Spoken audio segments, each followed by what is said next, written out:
حضور اکرم صلی اللہ علیہ وآلہ وسلم شب معراج میں بیت المقدس کی طرف جاتے ہوئے مصر کے قریب ایک مقام سے گزرے تو انہیں نہایت ہی اعلیٰ اور زبردست خوشبو آنے لگی۔ آپ صلی اللہ علیہ وآلہ وسلم نے حضرت جبرائیل علیہ السلام سے پوچھا کہ یہ خوشبو کیسی ہے؟ جواب ملا، فرعون کی بیٹی کی باندی مشیطہ اور اس کی اولاد کی قبر سے آ رہی ہے۔ پھر حضرت جبرائیل علیہ السلام نے اس کا قصہ بیان کیا کہ مشیطہ فرعون کی بیٹی کی خادمہ تھی اور وہ خفیہ طور پر اسلام لا چکی تھی۔ ایک دن فرعون کی لڑکی کو کنگھی کرتے ہوئے اس کے ہاتھ سے اتفاقاً کنگھی گر پڑی۔ وہ اٹھانے لگی تو اس کی زبان سے بے ساختہ بسم اللہ نکل گیا۔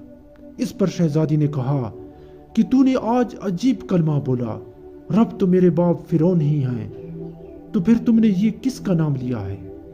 اس نے جواب دیا، فرعون رب نہیں بلکہ رب وہ اللہ ہے جو مجھے اور تجھے اور خود فرعون کو روزی دیتا ہے۔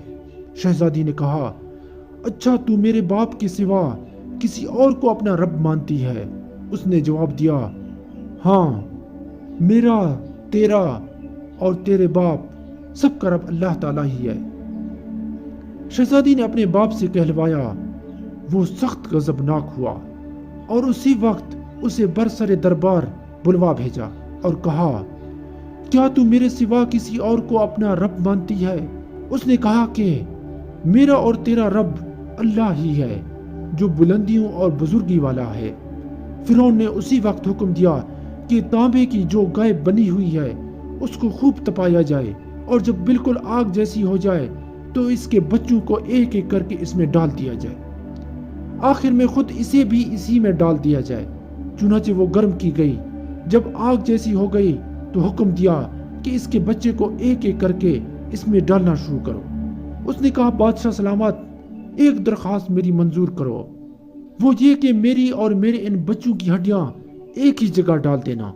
فرعون نے کہا، اچھا، تیرے کچھ حقوق ہمارے ذمہ ہیں اس لیے یہ منظور ہے۔ اس کی دونوں بچیاں اس کی آنکھوں کے سامنے اس میں ڈال دی گئیں اور وہ فوراً جل کر راکھ ہو گئے۔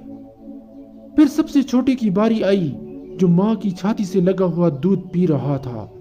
فرعون کے سپاہیوں نے اسے گھسیٹا تو اس نیک بندی کی آنکھوں تلے اندھیرا چھا گیا۔ اللہ تعالیٰ نے اس بچے کو اسی وقت زبان دے دی اور اس نے با آواز بلند کہا، اماں جان، افسوس نہ کر، اماں جان، ذرا بھی پس و پیش نہ کرو، حق پر جان دینا ہی سب سے بڑی نیکی ہے۔ چنانچہ انہیں صبر آ گیا۔ اس بچے کو بھی آگ میں ڈال دیا گیا اور آخر میں ان کی ماں کو بھی اسی آگ میں جلا کر مار دیا۔